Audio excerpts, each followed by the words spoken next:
Bonjour, j'espère que vous allez bien. Nous allons attaquer maintenant le chapitre 5 sur la dynamique. La dynamique, c'est l'étude des forces. Les forces, c'est ce qui cause un mouvement. Comme par exemple, on frappe une balle de tennis, on lui donne un mouvement, on lui donne une accélération parce qu'on a exercé une force sur la balle. Je pousse une chaise, je lui donne un mouvement. J'ai exercé une force dessus. Les forces, c'est les causes du mouvement. Ce qu'on étudie dans la dynamique, c'est ça. C'est quelles sont les causes du mouvement et comment ça modifie le mouvement d'un objet. Le point essentiel de ce chapitre-là, c'est ce qu'on appelle les 3 lois de Newton. On va y arriver dans un instant. Ça va nous permettre, par exemple, de comprendre comment une fusée se propulse vers le haut. Avant toute chose, commençons la première activité. Nous avons la situation suivante. Vous avez Kelly qui est quadriplégique. Elle est sur une chaise. Au départ, elle est juste assise sur la chaise et elle est immobile. Et là, on va s'intéresser à savoir c'est quoi les forces qui s'exercent sur elle. Quand je dis elle, l'objet d'étude ici, c'est Kelly et la chaise. Donc, tout ça ensemble forme notre objet d'étude. Alors, on nous dit qu'il y a 2 forces qui vont agir sur Kelly et sa chaise. C'est d'abord la force de gravité, c'est-à-dire son poids. La Terre tire les objets toujours vers le bas. Alors, à quel endroit s'exerce cette force-là? Exactement, ça se trouve à être au centre de gravité. Le centre de gravité ou centre de masse se trouve, une personne debout, c'est environ au niveau du nombril. Mais là, ici, elle est assise, il y a sa chaise aussi, fait que le centre de masse serait peut-être un peu plus bas. Centre de masse, centre de gravité, ça veut dire la même chose, c'est synonyme. Donc, si on partirait, par exemple, la force, on pourrait la partir environ au niveau du nombril. Fait que ça, c'est ce qu'on appelle le point d'application de la force. C'est l'endroit où s'exerce la force. Et je pars la flèche qui représente la force, je la pars toujours du point d'application de la force. Fait que là, par exemple, ici, je partirais ma flèche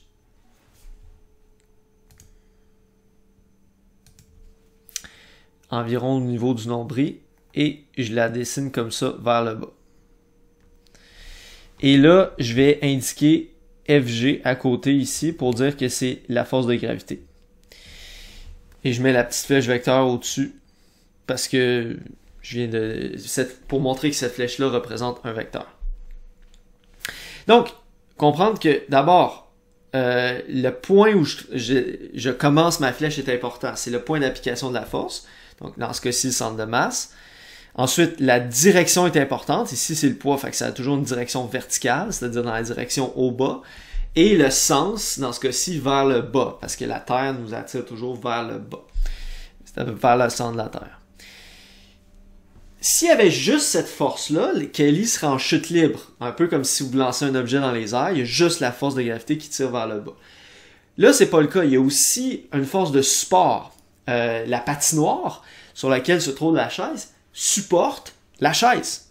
Ce qui permet à Kelly d'être immobile, de rester en équilibre et non pas de tomber vers le bas. Cette force-là de support, on l'appelle la force normale. Pour rappeler de ça, on avait parlé, si vous en rappelez plus, c'est vrai que ça peut faire un certain temps.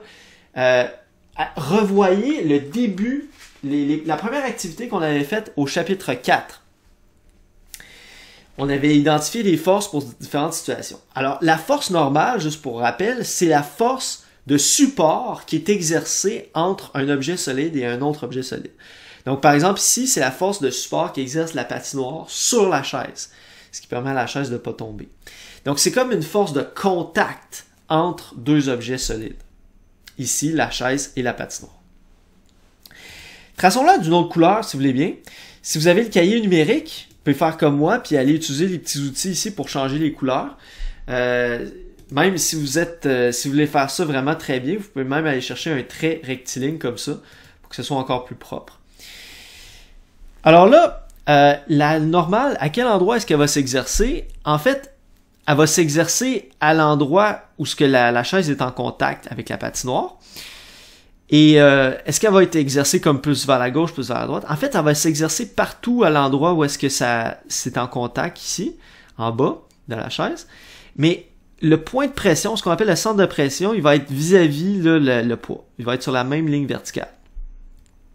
Fait qu'on va tracer la ligne comme ça. Okay. Là, je l'ai fait un petit peu décalé, là, mais normalement, elle serait directement sur la même ligne verticale que le poids. Comme ça.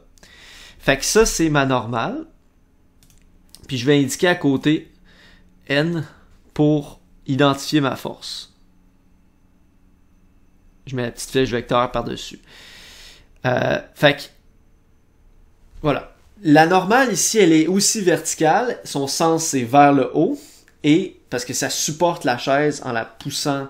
En fait, la patinoire repousse la chaise vers le haut. Et elle est de même taille. Là, ça paraît pas très bien sur mon schéma, mais normalement, la normale ici devrait avoir exactement la même taille. La flèche a la même taille que le poids parce que les deux sont en équilibre. Et comme on avait parlé là, dans le chapitre 4, pour avoir des forces en équilibre, il faut que ce soit de même module, dans la même direction, c'est-à-dire dans le même axe, mais de sens opposé. Si vous vous rappelez plus de ça, allez revoir la section sur les forces équilibrantes dans le chapitre 4. Donc voilà, ça c'est les deux forces qui s'appliquent sur Kelly pour l'instant. Passons à la prochaine question. Donc, comme on disait, puisque Kelly est immobile, on peut dire qu'elle est en équilibre de force. Quelle relation mathématique cela nous permet-il d'établir entre la grandeur de la force et celle de la force normale? Ben, je viens d'en parler. Vu qu'on est en équilibre, les deux forces sont de même module. On avait défini plusieurs synonymes pour dire le module d'un vecteur. On avait dit quoi? Module, grandeur et norme. 3 synonymes. Maintenant, pour les forces, on en a une 4e synonyme, c'est intensité. Quand on parle de l'intensité d'une force, ça veut dire la même chose que le module de la force. La norme de la force, ou la norme, la norme, le module, l'intensité, la grandeur d'une force, ça veut tout dire la même chose. Donc, dans ce cas-ci, pour que la Kelly soit en équilibre, il faut que la normale et le poids soient de même intensité, de même grandeur. Donc, on peut poser l'égalité comme ça entre les deux forces, entre les deux modules. Juste vous faire remarquer, dans le chapitre 1, quand on voulait parler du module d'un vecteur, on utilisait la notation suivante. Par exemple, je voulais écrire le module du vecteur V. J'écrivais V avec la flèche vecteur, puis je mettais 2 barres verticales de chaque côté. Vous vous souvenez de ça? Donc ça, c'est le symbole qu'on utilisait pour dire le module du vecteur V. Là, on va simplifier cette notation-là. Plutôt que de mettre la flèche vecteur plus les barres verticales, ça commence à faire beaucoup. On va simplifier ça de la même façon suivante. On va juste écrire le vecteur. En fait, on va juste écrire le symbole du vecteur, comme par exemple ici V, et sans la flèche vecteur, puis sans les barres verticales. Ça veut dire module du vecteur V. Ou la grandeur, si vous voulez. Oups, j'ai mal écrit, là, je voulais écrire module. Bon, enfin. Module du vecteur V. Ça va permettre d'alléger la notation, c'est-à-dire que on va pouvoir avoir des... ça va simplifier, dans le fond, l'écriture. Fait que c'est ça qu'on veut dire ici. Dans le fond, vu qu'on ne met pas de barre sur le flèche vecteur, sur le F et sur le N, ça veut dire le module de F, G, est égal au module de N. Autrement dit, la force résultante est nulle. Elle est en équilibre. Maintenant, on a la petite sœur de Kelly qui vient pousser Kelly. En fait, elle pousse la chaise. Et... en fait, on remarque que Kelly ne se met pas en mouvement. Donc, autrement dit, la force qui est exercée par sa sœur n'est pas suffisante pour mettre Kelly en mouvement. Donc, on vous demande dans cette situation-ci, quelle autre force fait en sorte que Kelly demeure en équilibre de force? Donc, je laisse quelques instants pour réfléchir. Quelle autre force fait en sorte que, même si la petite sœur, elle pousse, qu'est-ce qui fait en sorte que la grande sœur ne parvient quand même pas à se mettre en mouvement?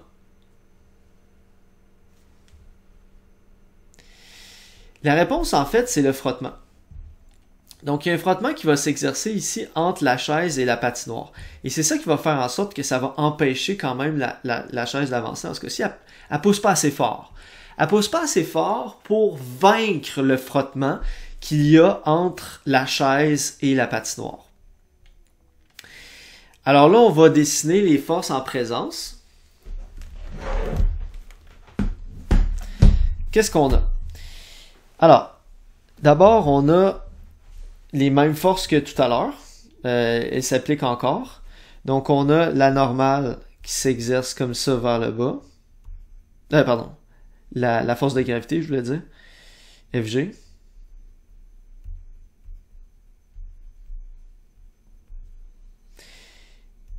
Ensuite, on a la force exercée, la normale, pardon.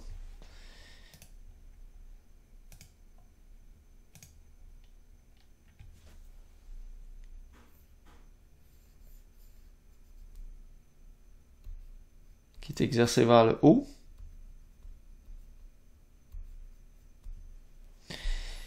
Ensuite, on a la force exercée par la petite sœur. Alors, la petite sœur, elle pousse vers la droite, comme ça. Cette force-là, on pourrait l'appeler juste P, par exemple, pour pousser. S'il n'y avait aucun frottement, ben ça ferait en sorte que la Kelly pourrait avancer. Mais là, le frottement va faire en sorte que cette force-là va être aussi neutralisée. Fait que ça va être dû à un frottement qui va s'exercer au niveau ici du contact entre la chaise et la patinoire, qui va s'exercer vers l'arrière. Fait que ça, je vais appeler FF pour dire la force de frottement.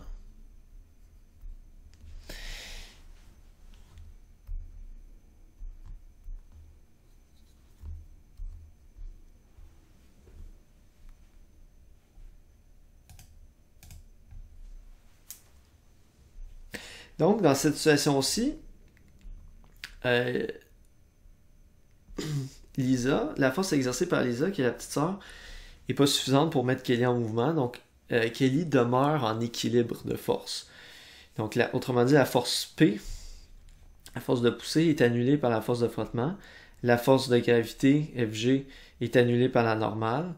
Et finalement, la résultante donne encore 0 dans ce cas-ci. Comment qu'on le sait que la résultante donne 0? Ben, c'est parce que Kelly demeure immobile. On nous le dit dans l'énoncé. Fait que si elle demeure immobile, ça veut dire qu'elle est encore en équilibre de force. Ensuite, le père de Lisa vient en aide. Fait que dans le fond, vu que Kelly n'est pas capable de mettre la chaise en mouvement, le père s'approche et lui, il pousse plus fort que Lisa. Et sans trop de difficulté, il parvient à mettre la chaise en mouvement. Alors, qu'est-ce qu'on peut dire sur la grandeur de la poussée qui est exercée sur la chaise? Je vous laisse un instant pour y penser. Présentement, cette force-là, elle s'annule avec celle-là. Quand le père vient exercer une force, qu'est-ce qu'on peut dire sur les grandeurs des forces?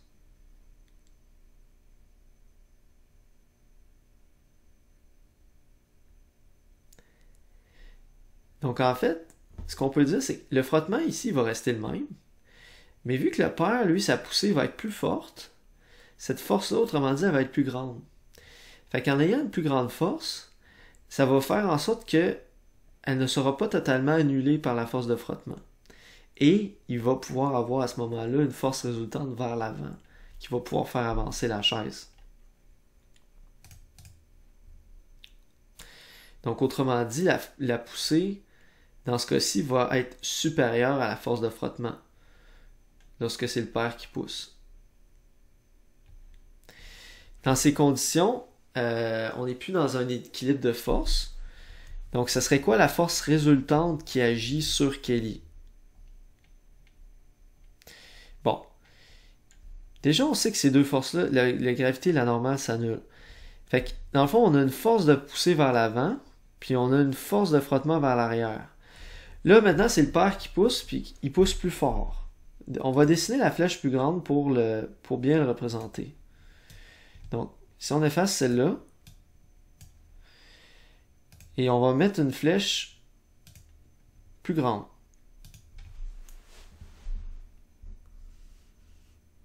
Okay, je vais exagérer un peu pour qu'on le voit bien. Fait que ça, c'est la poussée du père.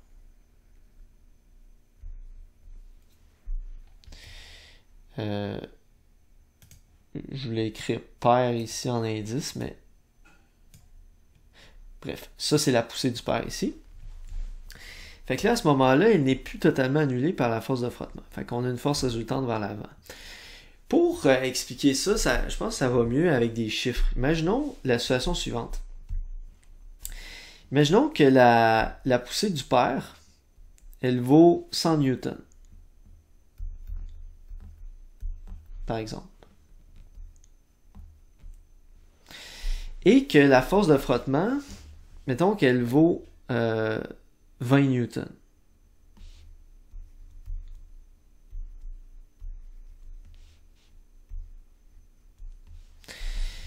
À ce moment-là, ça veut dire que il y a, sur les 100 newtons qui est donné vers l'avant, il y en a 20 qui est annulé par la force de frottement.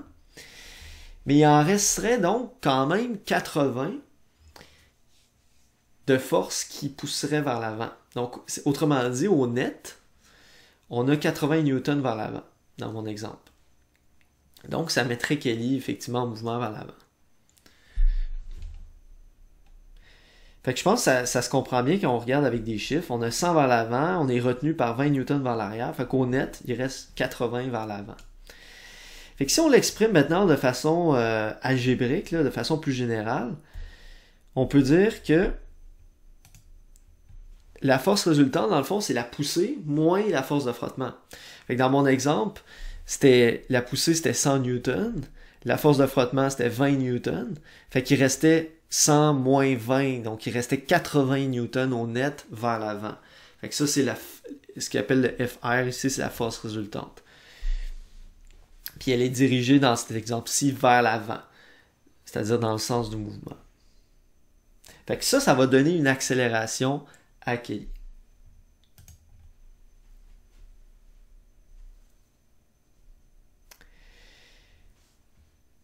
Ensuite, on vous dit, vous avez sûrement eu l'occasion déjà de pousser un corps relativement lourd, par exemple une automobile en panne. Je ne sais pas si vous avez déjà aidé quelqu'un à sortir une automobile qui est embourbée, puis essayer de pousser pour la sortir, pour la faire avancer. Vous avez sûrement remarqué qu'il y a un moment, au début, la mettre en mouvement, c'est très difficile, mais une fois que l'objet est en mouvement, comme l'automobile, c'est beaucoup plus facile de garder le mouvement que de partir le mouvement. Autrement dit, c'est beaucoup plus facile de maintenir un élan que d'acquérir un élan. Et je pense que c'est particulièrement visible, par exemple, en vélo. Lorsqu'on sait que quand on arrête en vélo, c'est beaucoup plus forçant, ça exige plus d'énergie, de travail, de repartir quand on a été stoppé, puis de repartir en mouvement, que de juste maintenir son élan. On peut l'imaginer aussi quand on pousse un chariot d'épicerie, si le chariot est immobile, ça prend quand même une certaine force pour le mettre en mouvement. Mais une fois qu'il est en mouvement, c'est assez facile là, de juste le maintenir son élan. Donc ici, dans ce cas-ci, Kelly, dans le fond, oui, il pousse, ok, mettons dans mon exemple, il donne 100 newtons pour la faire avancer, mais ensuite, il fait juste le pousser de façon à ce qu'elle garde l'élan qu'il lui a donné.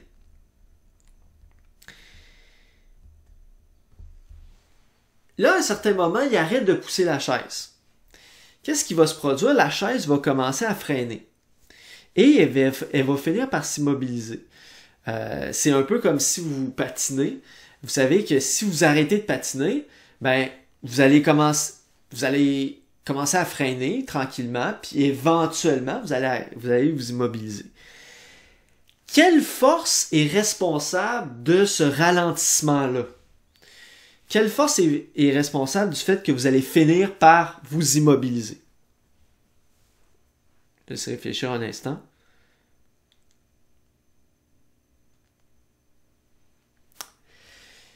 Alors clairement ici, la force qui fait en sorte que ça freine, c'est le frottement. S'il n'y avait pas de frottement du tout, la chaise, elle continuerait comme ça, à vitesse constante, en ligne droite à l'infini. Okay? Un peu comme si on lançait, imaginez que vous seriez dans l'espace intersidéral, c'est-à-dire loin de toute planète ou étoile. Vous lancez un objet, il ferait juste continuer comme ça à vitesse constante, en ligne droite à l'infini. Parce qu'il n'y a rien qui le fait tomber, il n'y a rien qui le freine, si on est dans l'espace intersidéral. Mais quand on est sur Terre et qu'on fait glisser un objet sur le sol, c'est sûr qu'il y a toujours un frottement. Puis il y a toujours une résistance de l'air aussi. On n'est jamais dans le vide. Fait qu'on va toujours être freiné. Et c'est donc ça ici la force qu'on cherchait. C'est la force de frottement qui ralentit le traîneau. Et dirigé dans quel sens? Ben, comme on avait dit tout à l'heure, elle est dirigée dans le sens contraire du mouvement. Donc vers l'arrière. Elle freine le mouvement.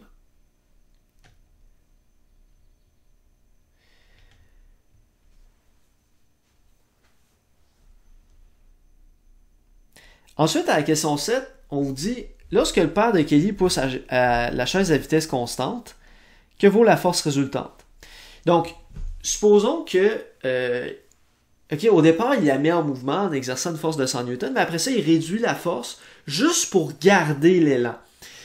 Parce que, comme on a dit tout à l'heure, garder un élan, ça demande moins de force que de partir un élan. Fait qu'il part l'élan en donnant une force de 100 Newton, par exemple.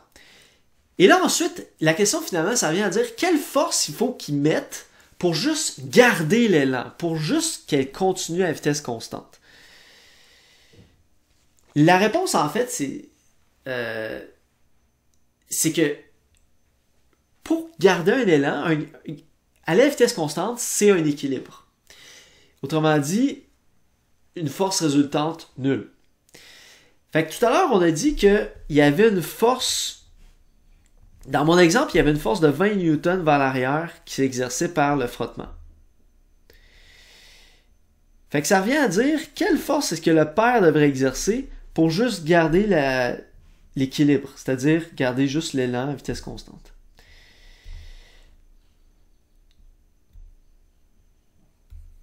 Fait que si on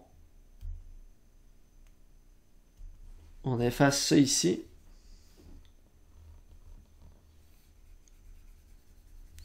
100 newtons, ça c'est ce que ça peut. Mettons, c'est ce qu'il donnait au début pour accélérer l'objet. Mais s'il faut juste maintenir la vitesse constante, à ce moment-là, il a moins besoin de forcer. Il peut exercer seulement une force de 20 newtons. Imaginons encore que c'est le père, là.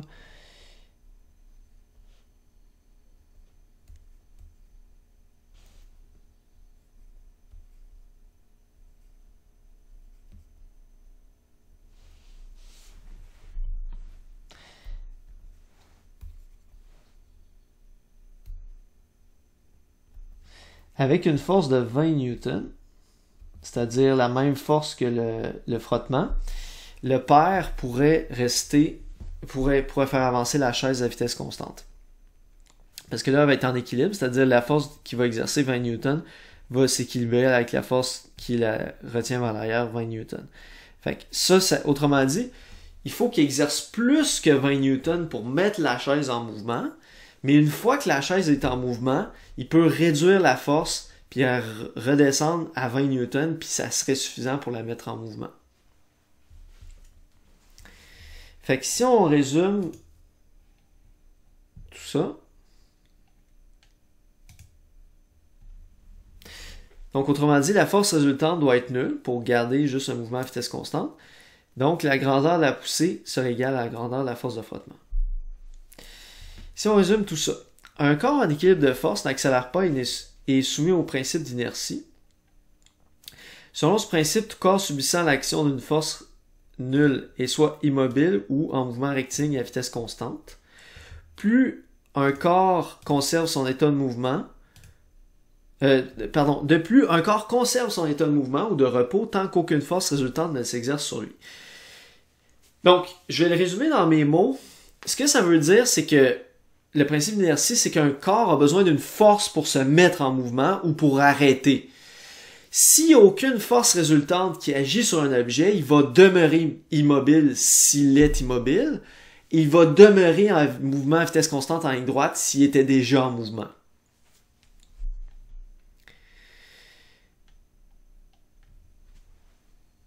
Autrement dit, si par exemple vous êtes en bicyclette, il suffit pas d'arrêter de pédaler pour freiner. Donc, si vous arrêtez de pédaler, vous êtes déjà en mouvement, vous allez continuer votre mouvement. C'est ce qu'on appelle l'inertie, l'élan.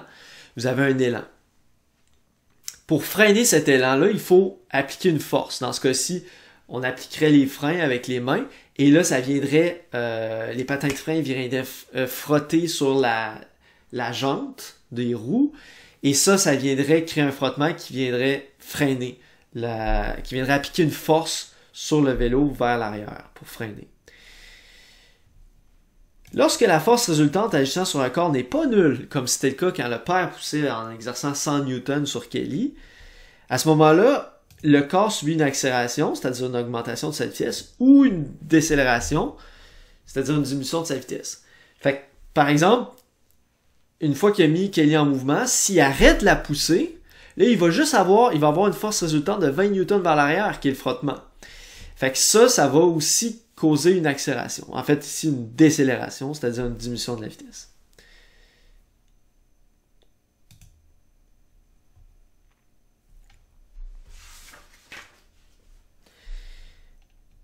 Alors, là, je vais vous laisser quelques instants pour terminer, c'est-à-dire pour travailler sur les exercices 1, 2, 3.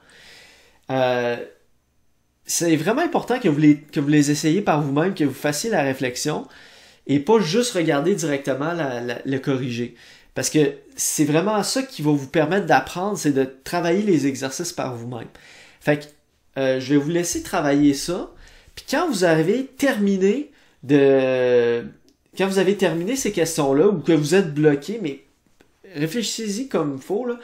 Puis ensuite, vous pourrez prendre la prochaine vidéo pour aller prendre les solutions. Et ensuite, on va continuer la section 5.2. À tout de suite.